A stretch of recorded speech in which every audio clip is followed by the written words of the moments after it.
So, welcome to the first coronavirus Dads for Kids free homeschooling webinar. And we've already been talking about the jungle and Bear Grylls, and that's what it can feel like if you're a parent in the middle of the global lockdown. And I don't know if anyone happened to read my newsletter. It was this weekend. It was called the Family Lockdown Boogie. And hopefully that could put a smile on your face, and hopefully you'll go away with a bit of encouragement and a little bit of a few smiles because, hey, we're all human. We all make mistakes. Now, I'm one of these people, because I make so many mistakes, I've got to get a lot of help from above. So you don't mind if I just say a quick prayer. Is everyone happy about that? Just give me a wave. It's okay. Father, I thank you in Jesus' name. Help us work things out and get better at being mums and dads and teachers too. Amen. So thank you so much. We've got so many wonderful people to hear from. And we also want to take your questions. And the way we're going to take your questions, we've got a thing called chat. Maybe for some, you've never used Zoom, but there's a thing called chat, which is at the bottom of your screen. In some cases, it could be at the top of your screen. And you can go into that and you can ask questions or put comments in or little, statements or whatever, or even a bit of advice because, hey, we're all in this together. We can all learn from each other. I do believe that everyone's got a little bit of wisdom here tonight, and we want to share it around. So we'll be having sort of questions from the floor, if you like, in the last half of this session. How long it will go for, I don't know. When you start falling asleep, I'll stop. But it could be, I'd say at least a solid hour. And I think once we get going, everyone's not going to want to stop. So it could be a little bit longer than that, 9:15, whatever. But again, welcome for those who are just still joining us here to this homeschooling webinar run by Dads4Kids. This came out of a consultation we did with about 55, 60 men. Was that right, Peter? That's right. And there was, we wanted to address their concerns in the middle of this, global pandemic and what's happening with families. And the issue of homeschooling came up again and again and again and again. So we thought, well, let's address this. It just so happens that we've got some experts here. Now, Peter, you're going to have to keep people muted, all right? I'll leave that to you. And so if you can mute yourself while, if you want to unmute and ask a question or unmute and respond to something, well, that's okay. But essentially, if we all keep ourselves muted, and there's a little mute button again at the bottom of the top of your screen, and you just hit that, and that way you're not muted. And what happens is with the dB level, with about 20, 30, 40, 50 people on, it just can increase and just becomes overwhelming and we can't hear each other. So and all we hear is dogs barking and children screaming. And it sounds a bit like the Texas Chainsaw Massacre, doesn't it? So we don't want that either. So I'd like to start off with Peter and Liz. And I've asked these guys to share for 3 minutes each and just give some tips and some ideas. And as I said, we'll go into some questions, and please feel free to put those questions in the chat and we'll pick up on that and get back to you. So Peter and Liz, and they've got their beautiful daughter, Alexandria, who's going to drop the bucket on them a bit later on and tell the honest truth. So be very honest now, Peter. And we start off, ladies before gentlemen. So Liz, what was it like for you homeschooling all these wonderful children? Were they all perfect all the time? No. That's it's been a journey. It hasn't always, it's at the stage that I'm at now. I have 11 children. My eldest, Alexandra, is 22 and the youngest is 18 months old. So we've got them all in between. I guess, as Guy was saying earlier, when they're younger, it's a lot of work. Yeah, homeschooling, probably the first 5 was hard work, but it was also very rewarding. And now the last few that we've had is just, I'm just absolutely loving. And what I've learned over all these years is, when I started out, I was trying to replicate everything that was happening at school, and I just completely burnt out. But now I realize it's more about the relationship with your children, and it's also important their academics, but most important is their hearts. And so that's what Can you just say that again about getting burned out trying to replicate the school? I think that's a very important point. Just say it one more time. Yeah, well, come as close as you can to the screen. So when I started out, I didn't know that much about homeschooling. So I was trying to replicate what was happening in school and do the same amount of hours and try to cover as many subjects as I thought the children would need to know. And now I've, for many, many years of experience, have stepped right back and do the basics. Yes. And we do a lot of learning, what the children are interested in, what I'm interested in, and we do a lot of outdoor. We have a large garden. We have animals and a lot of what we call it, lifestyle learning. So yeah, that's probably about 3 minutes. Is it, Warwick? Well, I could listen to you all night, but that's only one, I'm sure.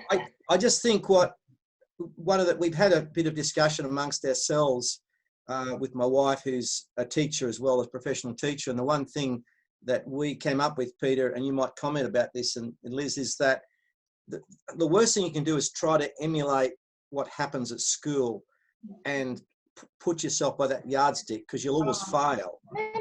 What would your comment be, Peter? How to spell red? You might have to mute someone before you speak. I'm good at doing that at my place. So, look, with 11 children, I would say that first of all, hello to everybody who's joined us. It's wonderful to have you along. And I think the way that we've done things is very different, obviously, to people having to do it because they've really got no option. So to actually choose to homeschool is a different ballgame than actually being told you need to be supervising your children at home and so I think, and you'll get onto the teachers soon, I'm pretty sure.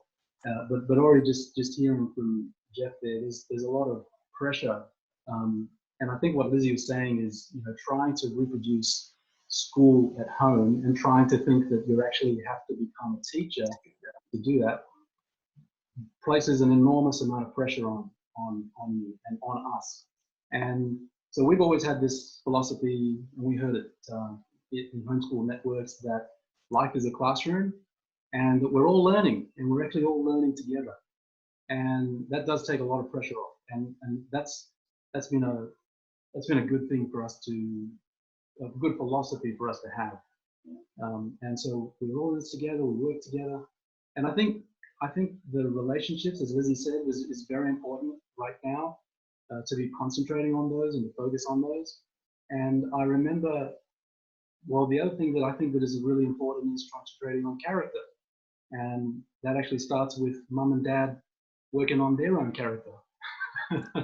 Now, wait a second, Peter. Are you trying to tell me that we actually have to be the change we seek? Is that right, Peter? The one I've heard you say that very often over the years, Warwick, you're the change you seek. So that is so true. That is so true. But look, it's an enormous adventure, and I think that you can kind of take that approach, that it's a bit of an adventure, and let's go on it on the family. We're not going to get it perfect. We're not going to get it right. We're going to make a lot of mistakes, but let's go with it, and let's concentrate on the important things, which are actually the relationships, because you really want to have people kind of pulling together and being closer together at the end of this time, rather than just can't wait for these kids to just get out of here. It'd be wonderful to have that kind of a goal, possibly.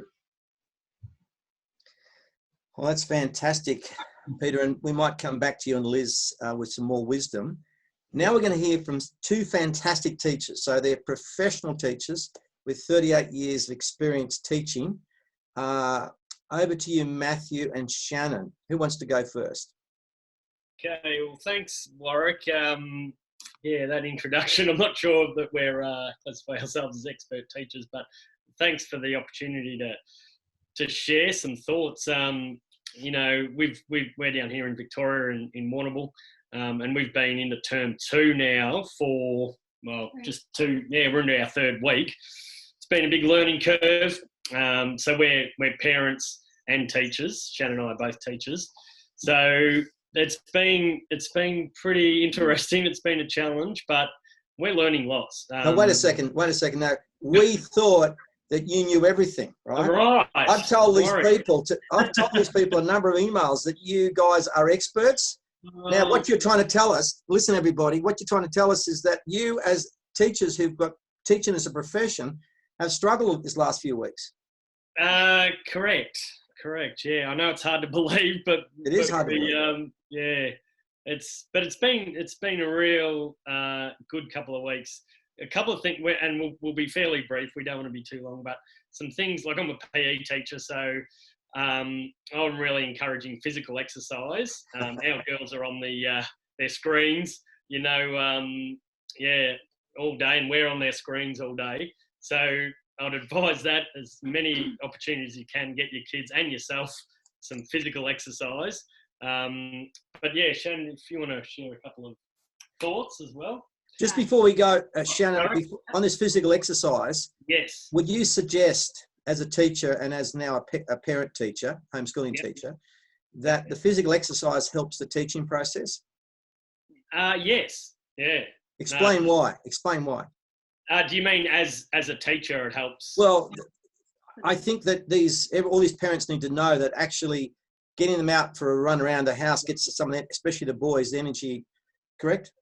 Yeah, for sure. And definitely in the afternoon too, if they haven't sort of had any physical activity for 4 or 5 hours, come 1 or 2 o'clock, they're not going to do a lot of learning. So if you can have even 5 minutes, 10 minutes, get the heart rate up, super important throughout the day.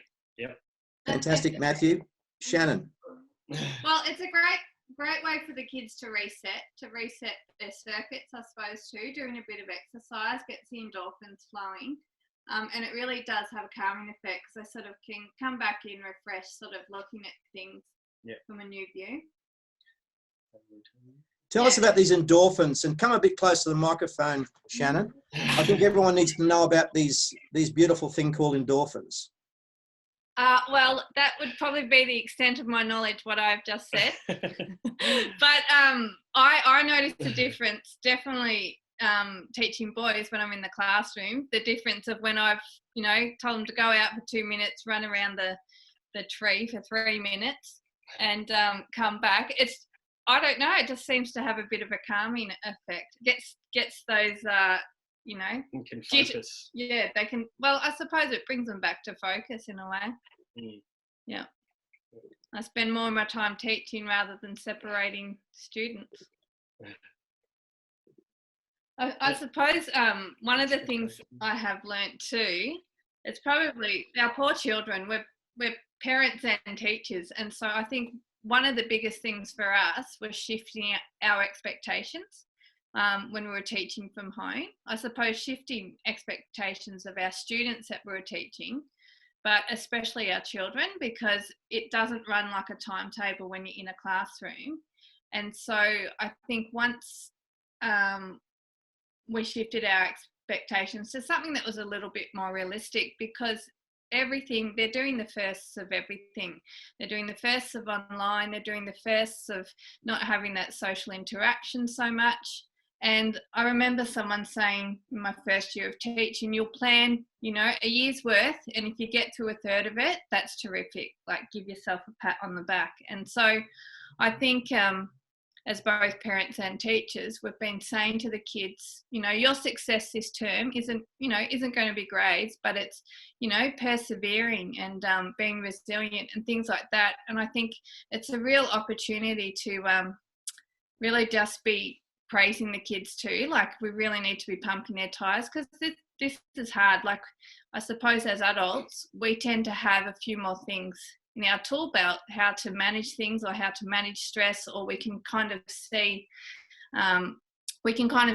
what's happening if we're getting a bit agitated, but kids don't necessarily have those tools. So it's trying to guide them as to, I suppose, how to have safe outlets and things like that. So yeah, it's probably just sticking to some routines, like getting our girls, I'd love to do their classes in their pajamas, but we've set up areas, I suppose, around the house, and we've got an area that's just their study area, their learning area. And so when they sort of step out of that zone, they can sort of switch off. So it's kind of doing a physical form of moving from station to station. And then I suppose that has helped them with downtime and things like that too, so they can leave that behind and then go on into the next bit. Just little things like that, I suppose. That seems to be a very, very practical but very good idea.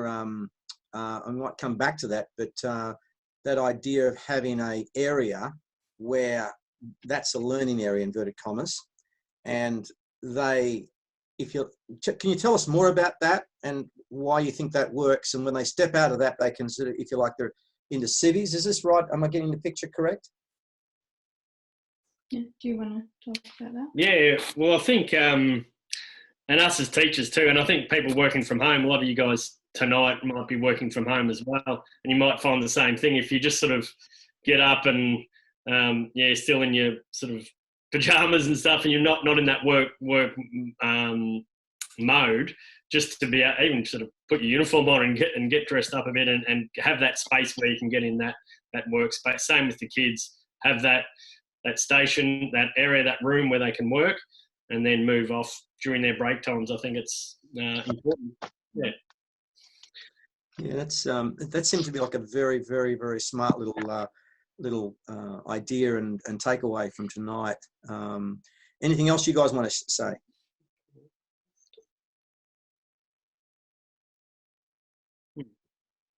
Anything else, Matthew and Shannon? I don't think so. Mainly that expectations. I think that's that we'll just leave it with that. Just, and a mental health day. If you think the kids, and if they miss out on a few weeks, they're not going to be, it's not the end of the day. I do feel for the year 12s a bit, I must admit, doing their final year. But just to look at any of you guys that might have year 12s or know of year 12s, to be encouraging them. And I see the exams look like they're not going to be till December now, and I know tertiary institutions are going to perhaps change the way they look at intaking students for next year, so which will be good. But yeah, I do feel a bit for those year 12s. But no, I think that's about it, Warwick. Just one comment from you both, if I can. What would you be? We talked about the keys for discipline. And now you guys have been teaching between you for 38 years. What do you think the keys, if you could sum them up in one or two thoughts from each of you about how to keep discipline? Now you're thinking in terms of school children, but now you're teaching your own children. Yeah, I think for me, consistency is important, to be consistent. And you said follow through as well. So, just to, and we don't get that right every time, as parents, but we try to be consistent. And if consequences, I suppose, if they are not pulling the line or, following the routine, well, there's consequences. So, but also definitely praising when they do the right thing too, I think is important as well. Yep. You agree? Shannon? And I suppose one thing I've learnt, it was good teaching before I was a parent, because it teaches you patience and not to have a knee-jerk reaction to things too. When things are going wrong, maybe just try to understand the situation, the circumstances around it, as to, I suppose, why those things are happening. And quite often, I know in the classroom, there's some anxiety related to something before they've even walked in the room. And the same thing here. I know some of the students have just said they've been okay, but then when the technology's been down or there's been interruptions, that's caused them to have a bit of agitation. So they're kind of, I suppose, they're juggling a lot of things. So if we can kind of understand that as we're disciplining them, it's coming from a heart of, I suppose, understanding. But So I remember, be tough. Be tough with love. Be tough, but not too tough, correct? Yeah. But there was one thing, just really quickly, one of the ladies said in staff briefing the other day, she was saying, at times like this and through a kid's schooling, they don't necessarily, and I know teachers don't want to hear this, but it's not necessarily, they don't remember what it is that you taught them, but how you made them feel as you were teaching them. And I think that's really important with anything as parenting or even teaching. It's our delivery. And I think this is just a real nurturing time for our own kids, but also for each other. But especially school kids too. Well, that's fantastic. I really appreciate that. Thank you so much, Matthew and Shannon. We're going to go to Guy and Anne-Marie. Who would like to go first? 9 children, they've got a bit of experience and they've been homeschooling for many, many years. Yeah, we've been homeschooling for almost 20 years. Our oldest is 24 and our youngest is just turned 7. 7 girls and 2 boys. Well, there's a lot of good stuff that's already been covered, but I guess probably a humorous way I could start this is I went round my kids just before we came on and said, well, if someone is pulling their kids out of school or have to take their kids out of school and homeschool them, what's the most important thing that mum and dad need to know? So I didn't know that some of the ex-students were going to be on. So this is what they said. I'll start with Hannah, who's the youngest. She's just turned 7. She said, check their homework. So that's what Hannah, the 7-year-old, said. I won't tell you the names of the others because I'll get embarrassed. So we'll get back to them. But one of the other younger kids said, stay happy. So just reflecting, I guess, what Shannon was saying there, that how you come across as just happens as parents, but also, you know, across what your character is, as Peter said earlier. Those are the things that your kids are really going to remember. And so we've really got to be that change. And Emily, well, I shouldn't say it was Emily, but it was, but she said, mum and dad, stay happy. Another one said, be patient. So they really like it when mum and dad are patient. And that sort of feeds into those expectations. It's easy to have expectations that they've got to be doing a certain amount of time, and like they do at school, that they need to be doing the whole school day or they need to achieve a certain level. But everybody is different. And that's what one of the other kids said, is that they're all different and don't expect them to all be the same. We had one who was reading at 4.5 and another one who wasn't reading proficiently until about 10 or 11. So they're all different. So we need to be patient with them. Expectations. Now, we want to have some expectations, of course, but we've got to make sure they're not too high. And the other thing about expectations is that we need to communicate them. And this is true with marriage as well. That communication about what's expected is a really good thing to do. And do this with your partner, with your kids, when you're having meals. Talk about what's expected during the day, and then what sort of things are going to happen later. And so everybody knows what's expected. Don't have those expectations too high, but do communicate whatever ones you do have. Another one said, temper your frustration. So that daughter was probably talking to me. It's easy to get frustrated. I'm good at maths, right? Is what I was trained in, what I'm good at. And I've got a few kids that weren't so good at maths. And so we had a few battles over the years with very different abilities in that area. And so it's very easy for both of us, both the child and for us as the parent, to get frustrated. And for me, just being frustrated that I can't find another way to teach that topic. And so temper your frustration, have a break. And as Matthew said, go and get some exercise, do something different for a while. Yeah. Another child said, get enough sleep. I'm not sure whether she was talking about the kids or the parents. And ironically, this is actually our night owl, the one that stays up late watching movies. But she said to get enough sleep. And the last one said, mum and dad, make it interesting. And this is a really good one, actually, and something we discovered quite early on is, and I know that some of you guys will be very restricted with what you can do, because, you got to follow some school curriculums and you're given school resources, but to the degree that you can make the learning interesting for your kids, then that'll go a long way to really making it easier for both of you. So if your kid is really interested in dinosaurs, then try and favor reading books about dinosaurs or about tractors and farming and so on. So if they've got that interest, then they'll have that intensity and they'll enjoy it more, you'll enjoy it more, and the whole experience will be a whole lot better. So I guess that's kicking off with what our kids said that are good things to do. Yeah. Very wise of you, Guy, and thank you for that wisdom. And please thank all your 9 children for that incredible wisdom. So, Anne-Marie. Well, what would you add?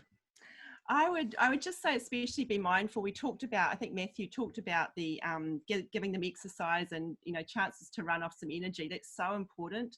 Some of our kids have just really, really needed that. They weren't able to sit down for hours at a time. They needed to have regular time, whether it was just running outside, around the house, just whatever it is. And then they were much better able to learn once they came back inside again. So whatever that takes, you know, might be every half an hour, you know, every hour, whatever it is, make sure they get enough kind of running around time as well. Especially little boys need it a lot. I know probably Liz and Peter would agree with me there.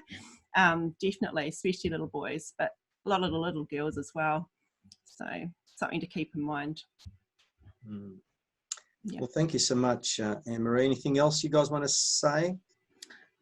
Well, I think that'll do for the time being. Yeah. Then we'll just see what else the others have way of questions. Yeah, so look, Yeah. Please put your questions in the chat. If anyone's got any questions that you sort of trigger a thought, or, gee, I'd like to know more about that, put it in the chat, or at least write it down, because we'd love to sort of try to answer those questions for you. But just let me get through the presenters first, if it's okay. So the next presenter, I'm very biased, but she's absolutely amazing. And she's incredible, and she's a superhero, and that's my wife. Why? Because she's put up with me now for 45 years, everybody. So Alison's also a professional teacher, so she's taught in the school system, both public schools, private schools. Our hardest year. Tell everyone about our hardest year, or your hardest year. We homeschooled for 12 months when we were travelling. That was probably the hardest year of my life. And it's been really good to hear input from the other people tonight.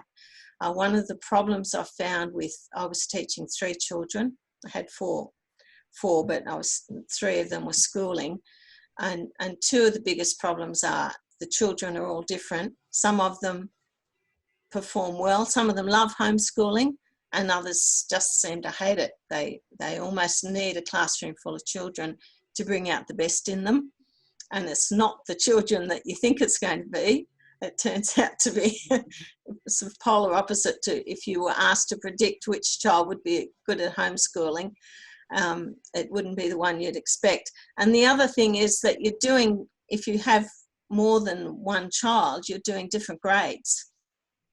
And that's a challenge. A teacher usually has a whole classroom of children doing more or less the same work. I mean, they have to divide it up according to ability and put them into groups, but they're basically all doing year 3 work or year 7 work or whatever. And I think that's a great challenge too, because we were using distance ed, and the materials were shipped out to us, similar to what a lot of you would be doing. You would be having your work coming to you, and you're supposed to cover the work that's there. And I found the quantity of work really difficult, and the way it was presented by teachers really hard, because one teacher would give you everything. We used cassette tapes then, everything in 20 minutes. Another teacher would drag out. You had to listen to the whole tape so that you knew what you had to do.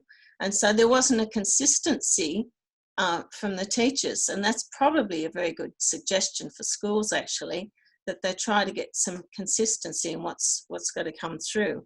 And I did find it really, really hard. I'd like to quickly give you what helped me.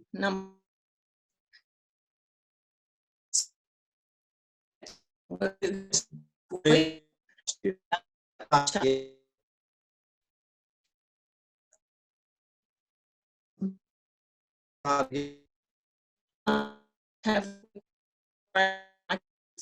so I don't because mine's down. Yeah. You better speak through the office door to me. Do you want me to take the video off?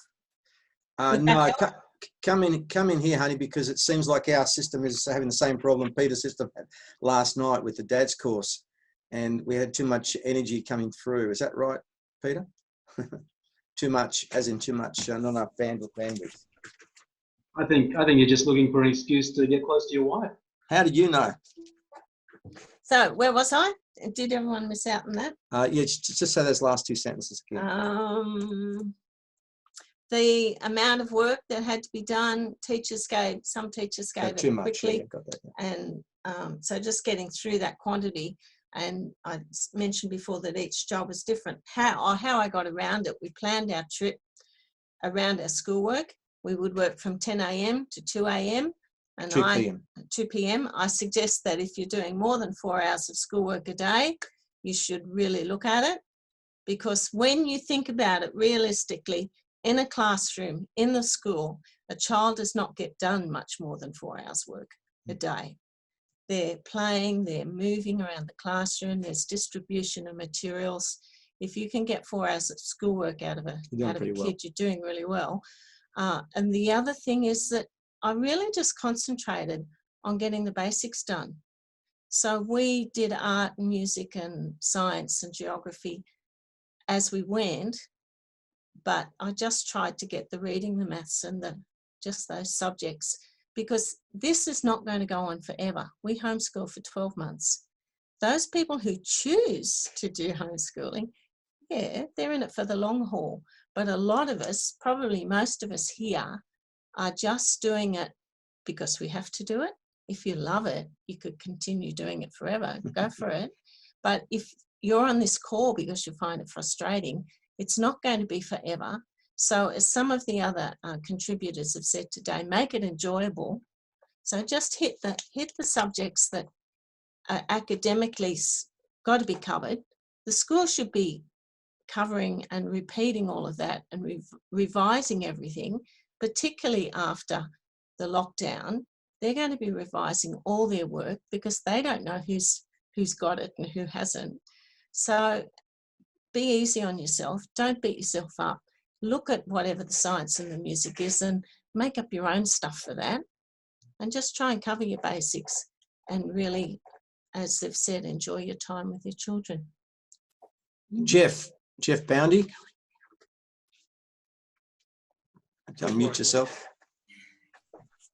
You've done homeschooling for how long? And I think you've done both. Yeah, homeschooling for 6 years. We've got 3 kids. Our youngest, Beck, is 26 now. So what advice can you give us? So I think probably the advice from me is play to your strengths. It's something that you do as a family.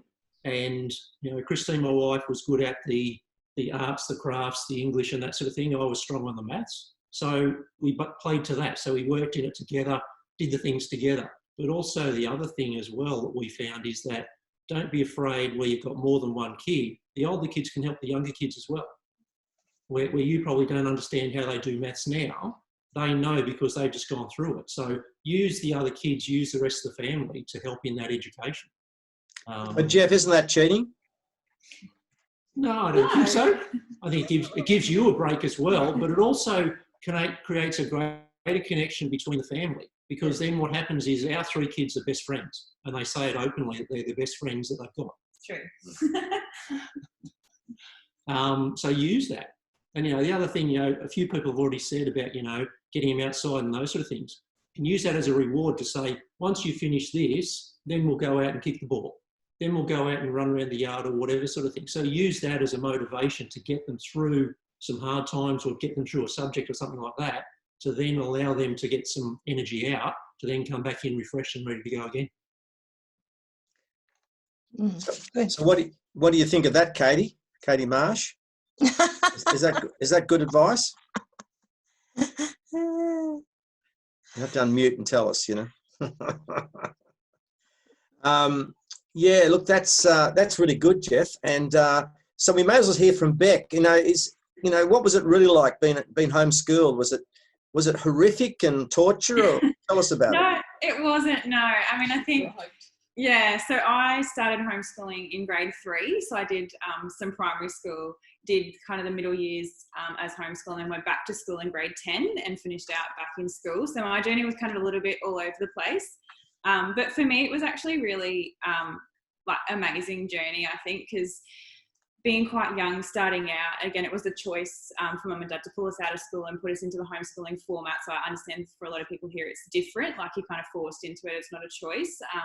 But I think for me, particularly being the youngest of 3 kids, and the youngest by a decent age gap. I had older siblings, and it just gave me the ability to actually, I guess, get to know my siblings in a different light. Like, we always tolerated each other before that, but I think that first year in particular was really rough and really hard, and I don't have necessarily any like major bad memories of it, but definitely just the sentiment that like we all had to choose to work really hard at it, and I think we all fought tooth and nail, God bless our parents, but like the fact that they actually persevered and kept going. And I think there was kind of a point where I feel like they got to and we got to that we went, there's no getting out of this, and we need to just choose to actually learn to find each other's strengths and learn to celebrate each other's wins, however big or small they are, and actually be there for each other as siblings. I think was probably the greatest kind of moment where I think we really, I guess, broke through that barrier of actually fighting with each other all day long and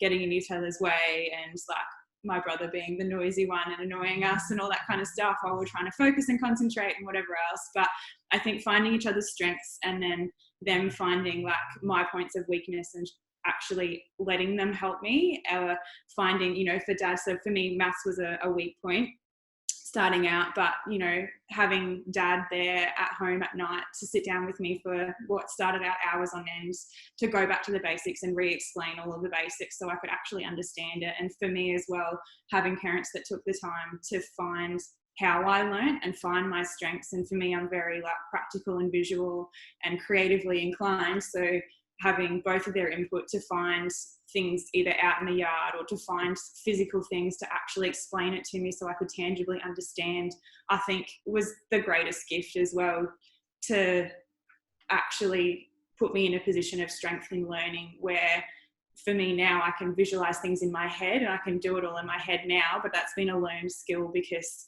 we were given the gift of time and ability to discover that. So yeah, I think see it as an adventure and as a journey. And that first year for us, I don't know how much we actually achieved learning wise, but I think again it was just figuring out that we had to actually have each other's backs and be a family, and that we had basically had each other and we had to back each other's first and foremost, and not every day was amazing. And yes, my siblings are my best friends, and once again we don't always see eye to eye on everything, and that's okay because we're all different.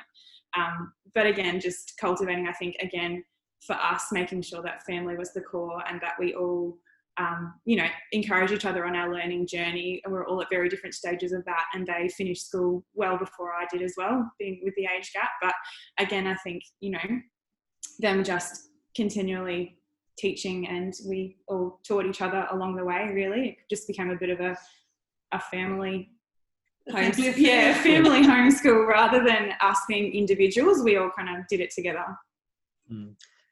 Beck, what advice, just like one or two very quick comments, what advice, we've got lots of homeschool, you know, teachers, a lot of parents that are attempting to be teachers.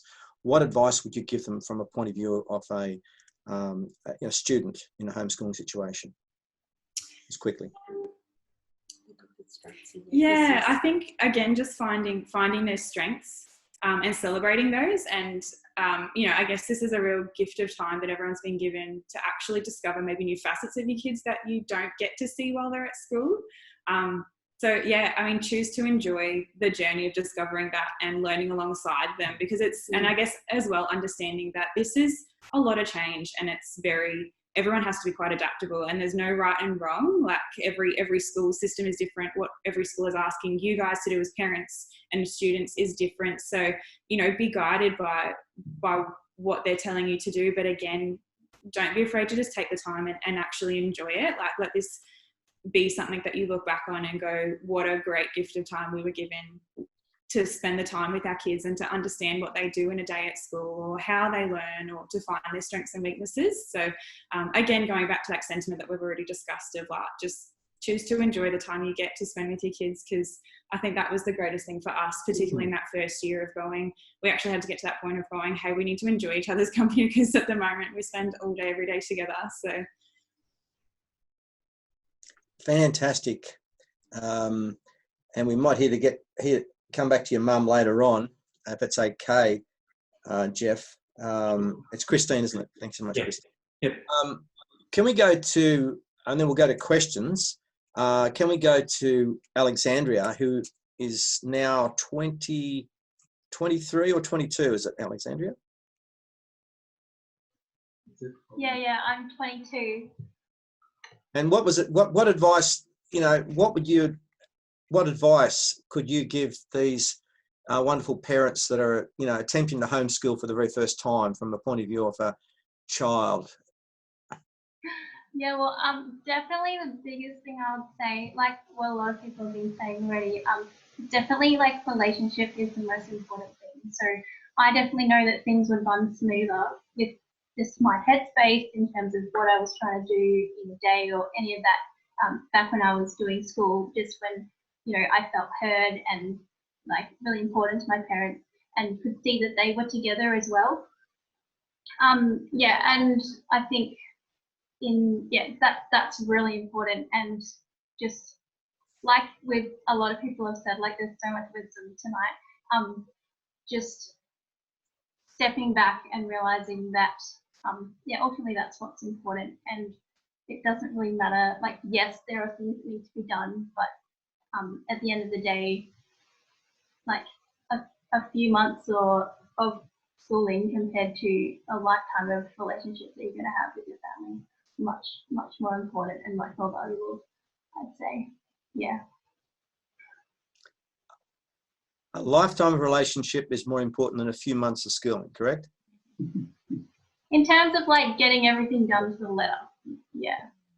No, I think it's great. I just think what you said is fantastic. Anything you want to add to that? Not really. I think there's so much that's been said already, yeah. It's very good, yeah. So look, there's some great wisdom here, by the way.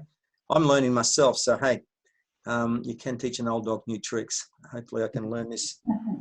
We've got some questions from the floor. Jeff's asked a question, how many hours of actual learning should be done in one day? Jeff, you want to extrapolate on that? Just unmute yourself and extrapolate. I know it's probably been answered, but maybe we get another comment from somebody else. Yeah, it was covered. It was covered just quickly before by your wife, actually. It was just, I guess the perception of, the kids are at school from 8:30 till kind of about 3. So, and then given the workload that, has been dished out by the schools, obviously, like was also stated before, that all schools are different. And all curriculums are probably going to be a little bit different as well. But I guess, it's just the level of expectation that I probably put on myself, to be honest, of how much work needs to be done as opposed to the reality of how much needs to be done. So I don't want to shortchange my daughter as far as giving her the right things that she needs to be learning. And, it's only going to be hopefully, at this point we're in Queensland, so hopefully about 5 weeks. They've kind of projected out to about week 5. I don't want to shortchange her for that time. But also I understand that she's 6 and, a 6-year-old has only got X amount of learning in a day. Look, I think you've perhaps answered some of your question with your own wisdom, by the way, Jeff. So congratulations. But I might go to actually to Matthew and his wife. It's a bit of $1 million question, this one. But how many hours do you think you'd expect parents to teach and keep their sanity, and for the children to keep their sanity? And for that is it's a good question. Actually, at our school, we've just changed from our preps to year 4. We found there was probably a bit too much expectation on them. So we've actually changed, and I think someone mentioned they're getting their English and their maths, an hour each morning, an hour of English, an hour of maths, get all that. And then in the afternoon, they can get an hour of general studies or some history or a bit of science, art, a bit of music. But really, so that's only actually 3 hours, isn't it? That's 3 hours that they're sort of locked into. So we're going to move forward with that for the next few weeks. So that's at a primary school. Secondary school is probably, it's a bit more important, I suppose, a bit more structure and 4 or 5 hours possibly. But yeah, I think 3 to 4 hours at primary school is probably enough. Yeah. Mm-hmm. Shannon?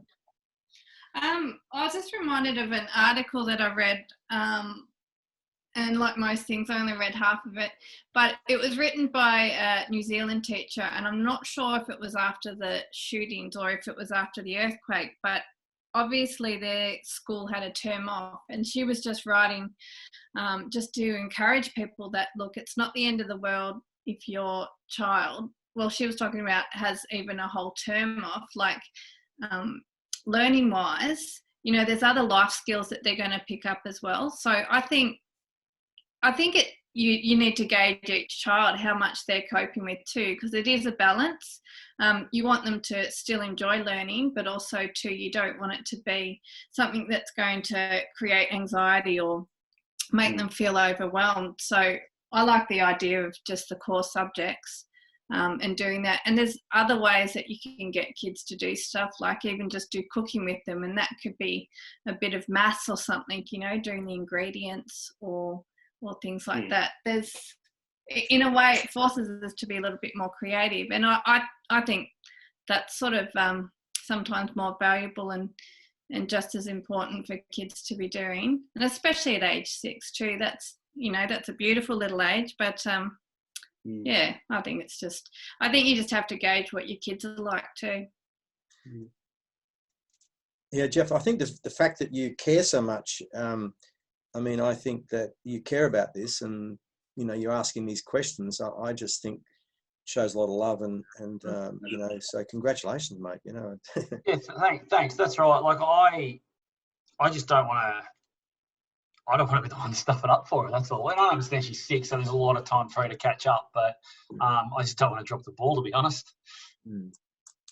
Yeah, no, look, you know, good on you, and God bless you for it. And you know, questions are. Look, I'll just say something here, and I hope I don't wreck everyone when everyone else thinks of me. But I actually think school's overrated. And I don't mean as having a go at you, by the way, Matthew, and my wife for that matter. She might come and thump me now. But I think life, a lot of people have been talking about like cooking and just doing simple things with your kids. Like we went around Australia for a year. They learnt more in that year than, you know, maybe 2 or 3 years at school, you know, just sheer life experiences and everything else. So look, school's great, but let's make sure that they experience life and actually, you know, there's things that they can do with you, which can actually probably teach them more about life in the long term than anything else. So, you know, that's my little 2 bobs worth there. Any other quick comments about the times, guys? Peter, you want to say something? Peter Lynn? Look, I think I'd like to just very quickly say that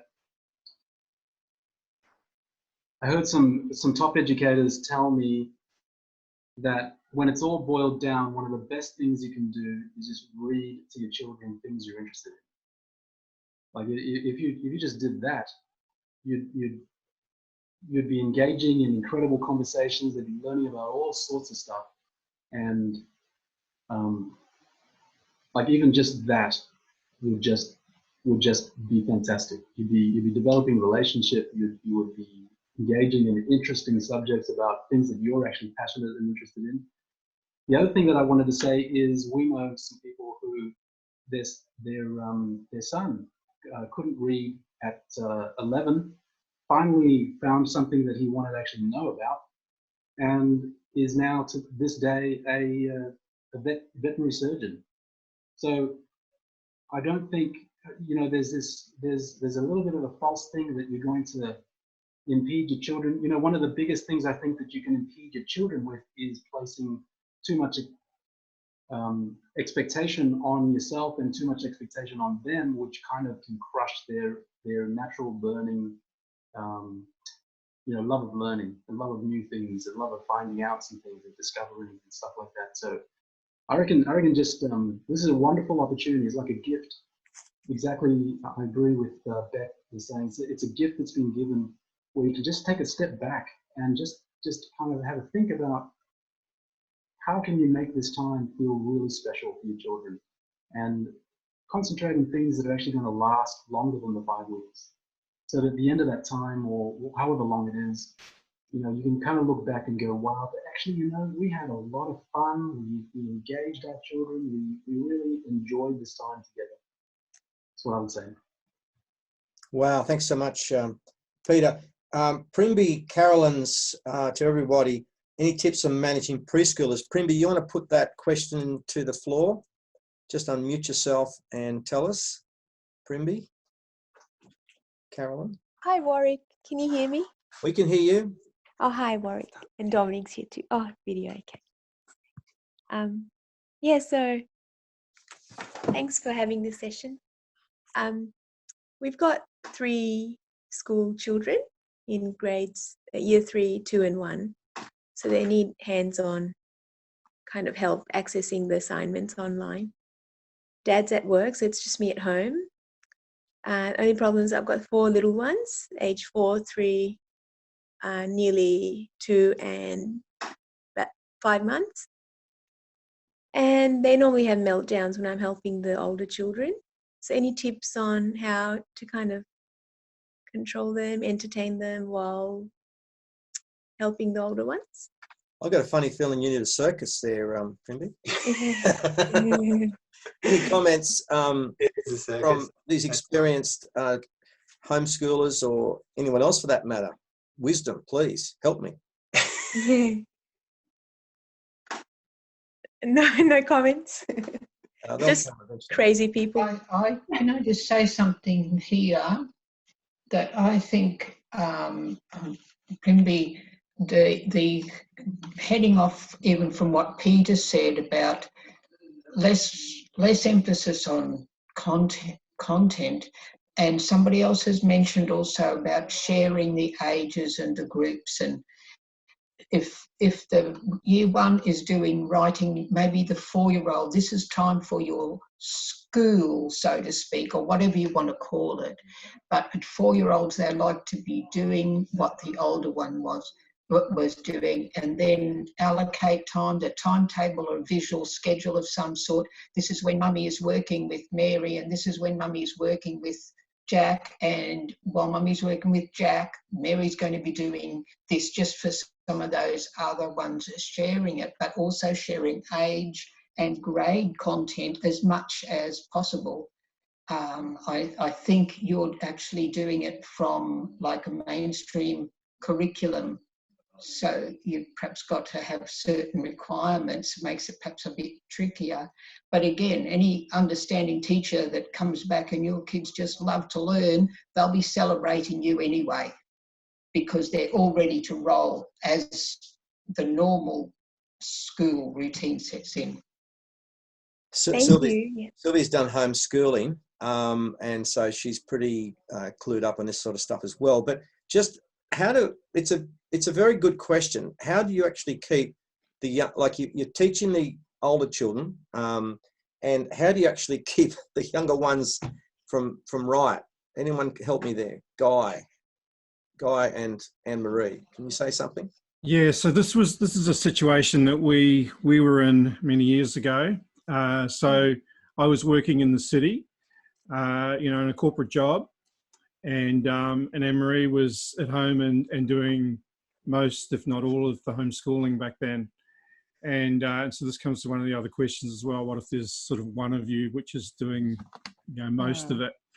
And there's no one way. There's no easy way to say, well, look, you can do this, this, and this, and you're gonna breeze through it.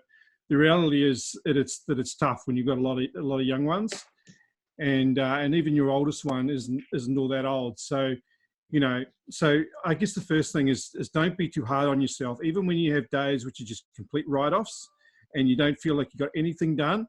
Every day. Yeah. I think Anne-Marie would echo that, because guilt is a killer, right? And so you've got to talk about that and work through that guilt that you're feeling, that you're not getting anything done, that you're not being successful, that you're a failure, that you're not making things happen, that you're letting down your kids. You've got to deal with that guilt, because it's simply not true. Your kids will survive, they'll get through it, and You will else, too. yeah, and you've got to support one another. So, but there is little things you can do. So, Anne-Marie, one of the things that you used to do was you'd have the little ones doing something at the table for short periods of time. Yep. With colouring books or whatever, right? Yeah, we used to have table time, and I'd have certain toys, that I'd just bring out for the little guys at the table when the other ones were homeschooling. And so they were new and interesting, and, if they only played with them at that time. So we'd have everyone around the table, and the little ones would be in their high chairs, and so we were all together, but they were busy and occupied. And it's amazing, food can be really helpful too. Give them morning tea, give them little things to snack on, while you're working with the older children.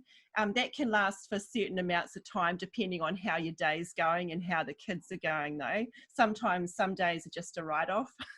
So, but that was really helpful for me.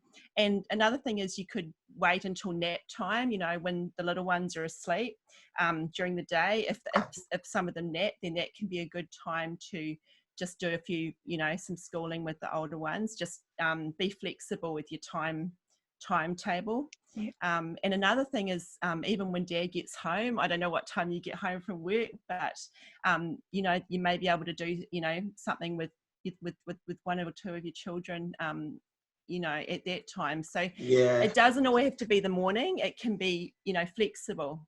So yeah, we're very lucky because I start very late, so I do take them for a run in the morning. That's great. That's awesome. Yeah. So and so I guess every family's different, but I think it's very important. Sorry, what was your names? Dominic and Sujata.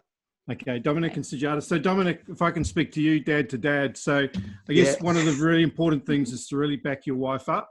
So if she's having some problems with discipline with the kids, with them not doing what she needs them to do during the day, then they need to know that, well, look, when dad gets home, he's going to be backing mum up. Okay. And it might take a few days, but you need to back her up, and you need to work out where the boundaries are. You need to stay firm on those boundaries. For your wife's sanity, you need to support her and back those boundaries up, so your kids know that when dad gets home, then I'm going to be in trouble for what I did today. Now some dads might think, well, that's just going to hurt my relationship, but in reality it doesn't. Kids actually respect boundaries, and in the long term it's actually quite important for their relationship with you and with others if they know what the boundaries are and those boundaries are enforced. So back your wife up. Good that you're taking your kids for a run and stuff like that. It's awesome. So I think that's sort of the main piece of advice I'd give to you to helping your wife through this. Yeah, we don't set our expectations too high. We teach them a bit of fishing on the weekend and they're getting down to the beach. So yeah, they're good. They'll learn something before they get back to school. If I can just step in there too, Dominic, and congratulate you because it sounds to me like you are, doing your best to get in there and support your wife. If I could say one thing to everybody here, I really want to encourage the mums, because a lot of mums come along and dad's not here in this deal here today, and I would really, really encourage you, and I'm sure Guy would back me up, and Peter and all the other blokes here, that's really critical for dad to be involved. Okay, now even if dad's not there during the day, he has to take responsibility for what's happening, and he has to protect his wife. And I was pretty relaxed in most cases. My kids could get away with a bit from time to time, but if they said the wrong thing to my wife or abused my wife, and whether she's a teacher or not a teacher, but even more so if she's a teacher, she's got to have your authority. And so it was like it was the law of the Medes and the Persians. And when they actually, did something against my wife, who was, their teacher, I had to back her up 100%. And I would strongly advise you guys to get involved. And if you're not there during the day, okay, but be there during the day in the sense of talking to your wife, finding out how it went, what you've got to do, and if you've got to say a few words and bring a bit of correction, a bit of sort of a bit of adjustment, you've got to do that just to keep your wife's sanity. Does it make sense, everybody? Yeah, that makes sense. Thank you. Yeah. We've got a few other questions here, and we are sort of answering some of the questions as we go through. How do you manage the teaching time from William Munn? William, do you want to just ask that question, put it to the floor? Yeah, I mean, I'm quite impressed by some of you guys. Some of you have more than, I have 3 kids, and I think even teaching 1 kid is very handful to me. So wondering how do you spend the time?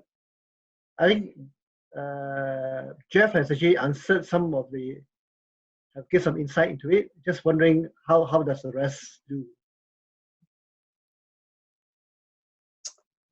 So, how do you manage the teaching time for each child, especially when you have more than one and they're in different school years? It's probably a bit of $1 million question. It's probably a hard question to actually answer, but do you want to give it a go, Peter and Liz, with 11 children? If anyone knows, you guys should.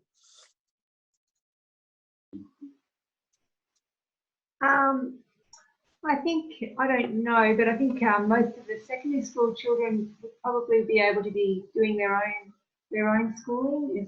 Would that be right?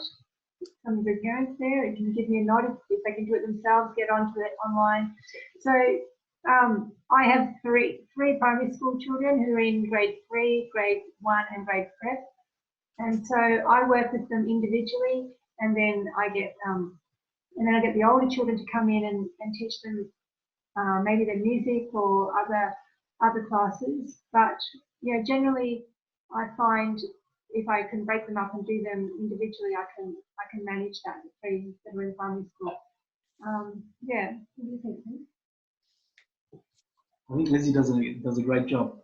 The challenge with the multi-ages, I think we've talked about that before, in that having a bit of a schedule and a bit of a program and an idea of how you can actually work so that you can set the work and then they can kind of do some things independently, or schedule some time in where you're actually, well, this is now this child's time. I'll get to you in half an hour. That's your time. The next half hour is, the other child's time, and kind of be working that through in some kind of a schedule or timetable. I think it's a good idea. But I was interested to hear what Mrs. Boundy has to say. Indeed. Christine, any wisdom you'd like to share?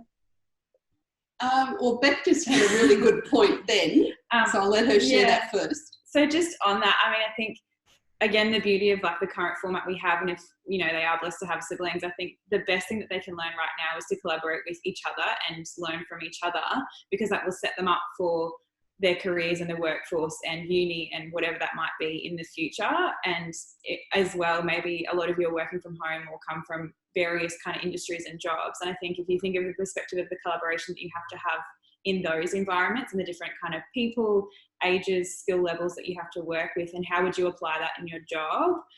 And obviously adapt that for kids. You can't have the same level of expectation, but if you're teaching them those kind of skills now over exactly what 1 + 1 equals, I think, it is, I guess, that broader picture of working together and building on those skills rather than, the 2 hours on a particular subject a day. Christine. I would say that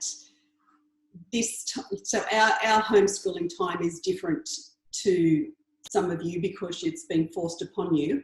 But all in all, it all comes back to the same thing, that this is a time of blessing. This is a time of adventure. Your children's school might say you've got to do A, B, and C, but do it as a family. Use this time, as Beck just said, to work together.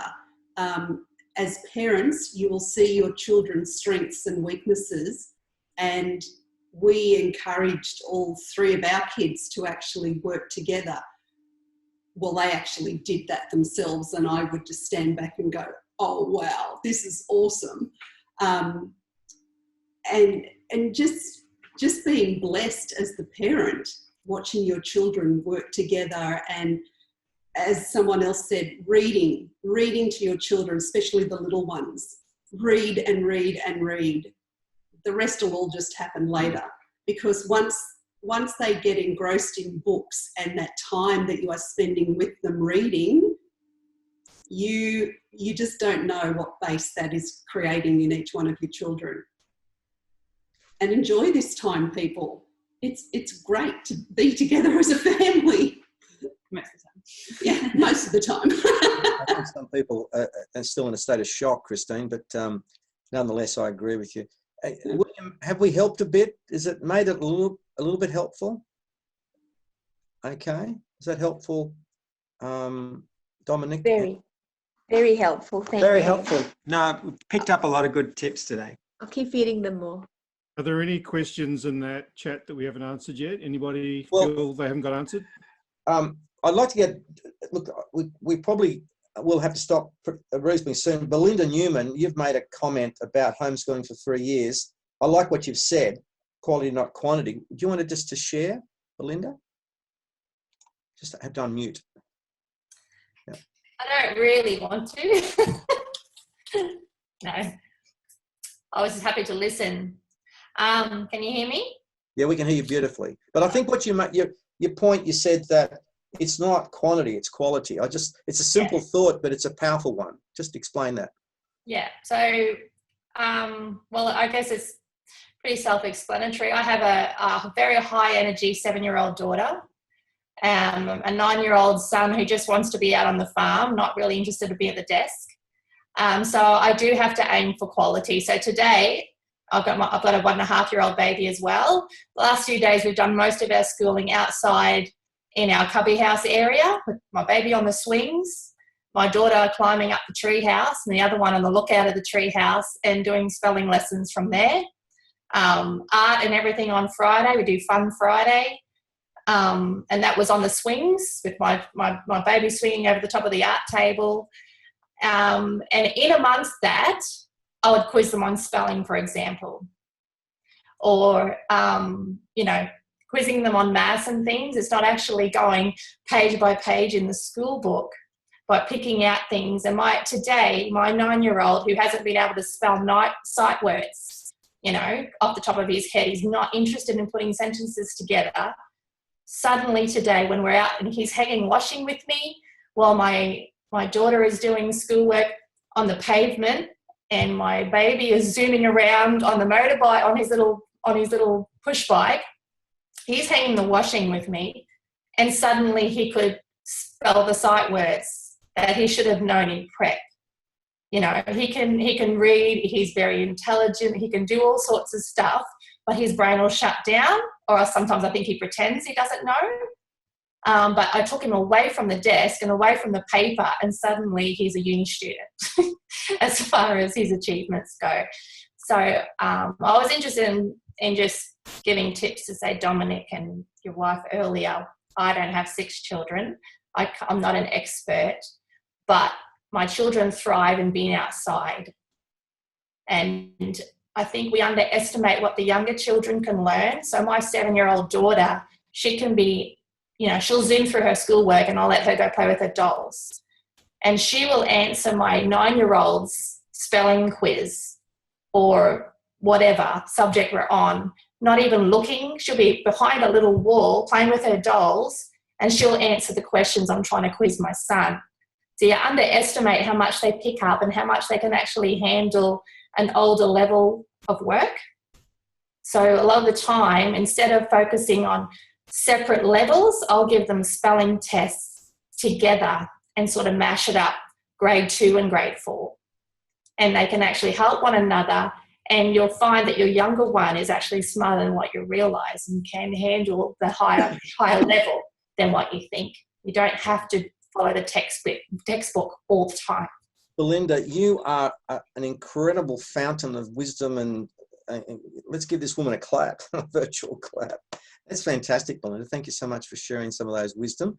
Children learn better outside. Baby on the pavement.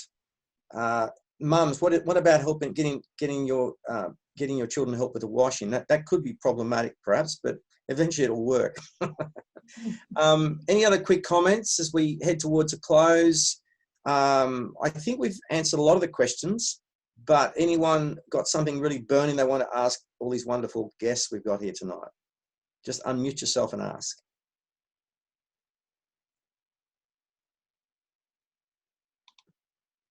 Yeah, hello everyone. I'm Paul. I share care of my daughter, and I have a good relationship with her mother, and we're both juggling the homeschooling. There's some content from school. I've just got a quick question. I had a confrontation with my daughter. She had a little meltdown because I tried to correct some grammar. She's 9,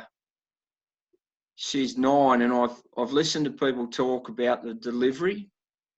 So instead of being a dad, I put like a teacher's head on, and I think my delivery is what sparked the meltdown. So it's things like grammar. Should all that be left up to when the teachers are revising the work? It's a good question. Anyone comments? Matthew, Guy, Peter, Sylvia, Jeff, help me. I would say, oh, sorry.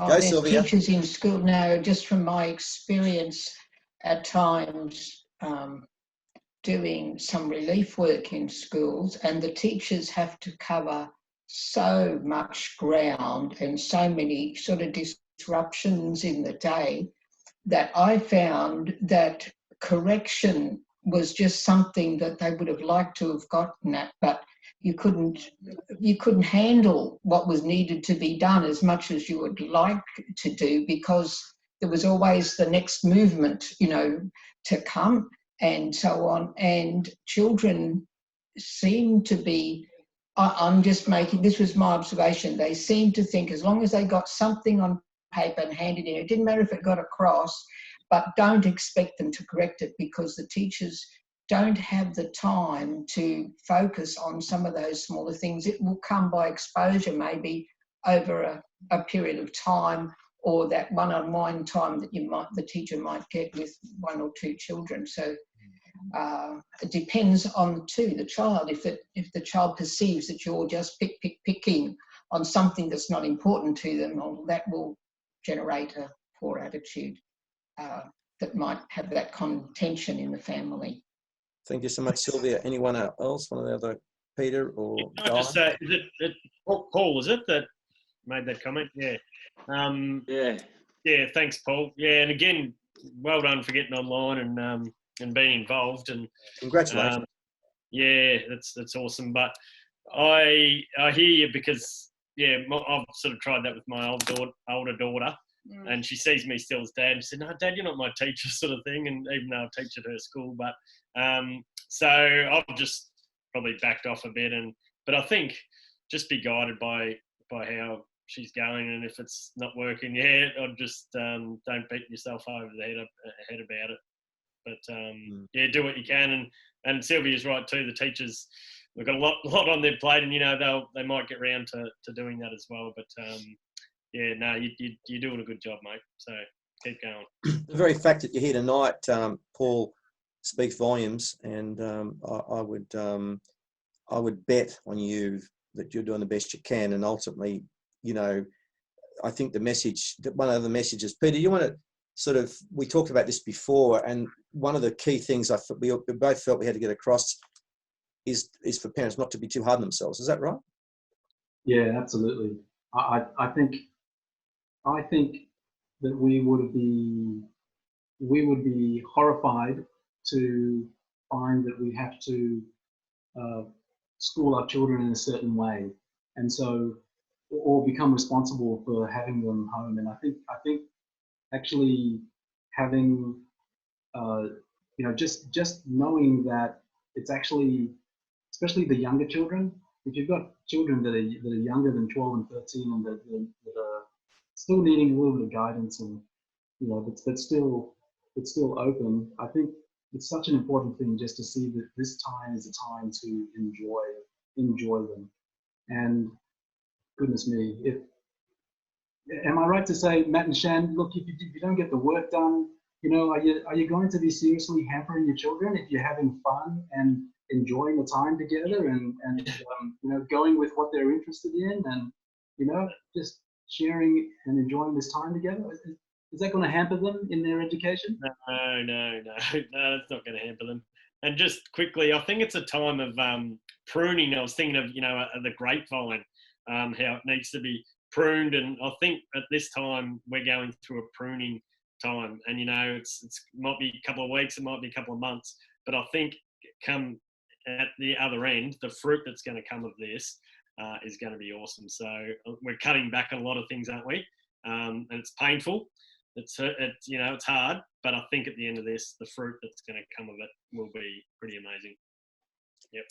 Yeah. And just quickly, just before Paul spoke just about his daughter, I was just thinking what Belinda said. Just I'm fortunate enough in the school that I work in to teach design and tech, so I get to do a lot of hands-on teaching, and I absolutely love it because I agree, getting kids outside, getting them working with their hands, sometimes it can concrete what they're trying to learn, you know, online. Like even with Lil, we've been doing spelling and we've been getting her to do the spelling in the sandpit, or with Lego, or even with bits of wool or things like that, getting them to manually be doing things, and sometimes it just connects those wires in the brain, so whether it makes her remember it more.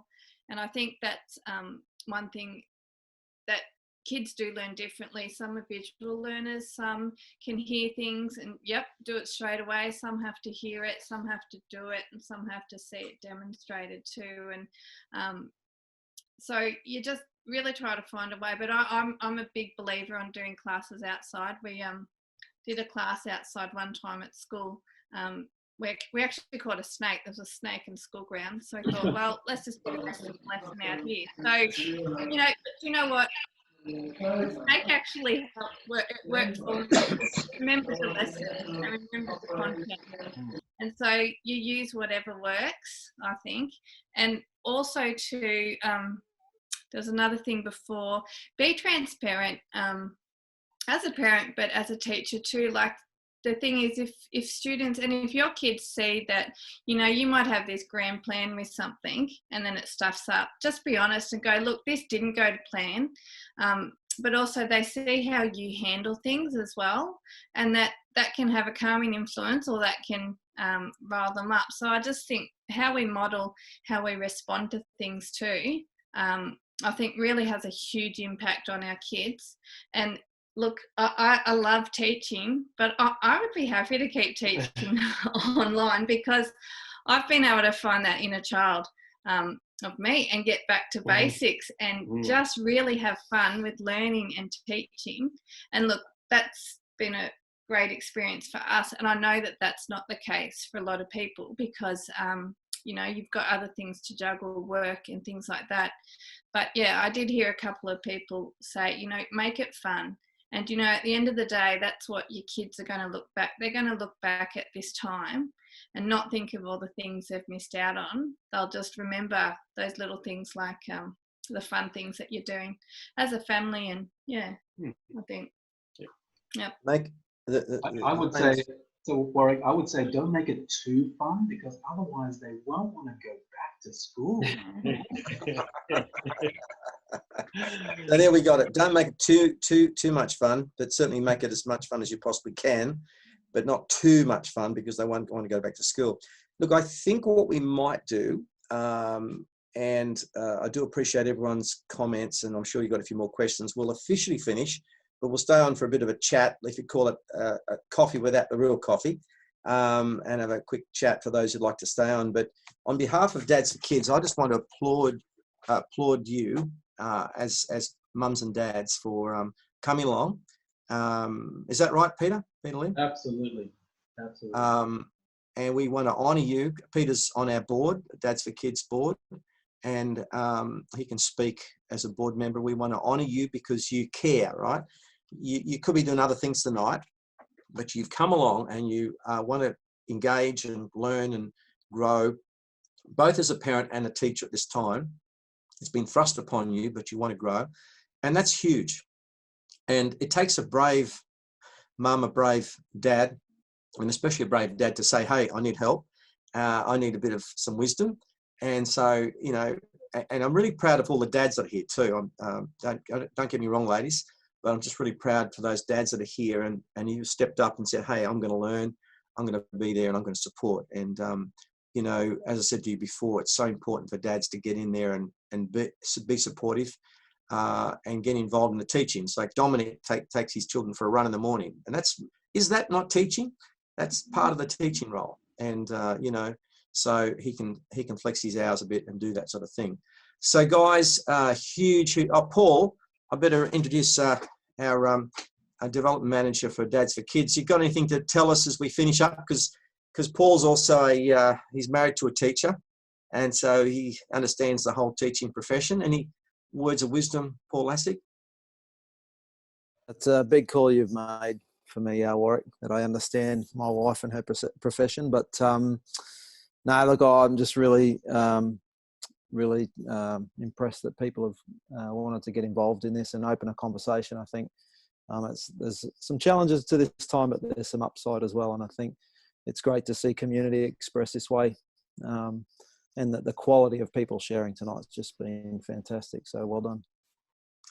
So thank you so much, Paul and Jeff. I better let Jeff have one last final comment. Jeff, for those who get a weekly newsletter and you think that I'm the great person that does all the photos, it's actually Jeff Boundy, and a lot of work to put all those photos together and actually put the newsletter together, actually format it. So he's a photo editor and often puts input. Anything you'd like to tell us, some wisdom you'd like to give us as we finish tonight? I think a lot of it's been said, and it's all about a journey. It's a fun time. It's a challenging time, but use it as a learning time. You know, learn about your kids, learn about your whole family dynamic and those sort of things. One of the best things that we got out of the homeschooling period we had was we understood our kids so much better about how they learned, and they're now in careers through what we've done that suited their life, what they did and how they learned and what they could do. So every one of the 3 kids are now journeying in their future, and we help them get to there. And that's what we looked at. Well, thank you so much, Jeff and Christine. And thank you so much, Peter and Liz. Thank you so much, Guy and Marie. God bless you too. Thank you so much, Matthew and Shannon. We do appreciate you. And my wife, who's still listening on, I've got to give her thanks as well. Really appreciate you, Sylvia, coming on and helping as well.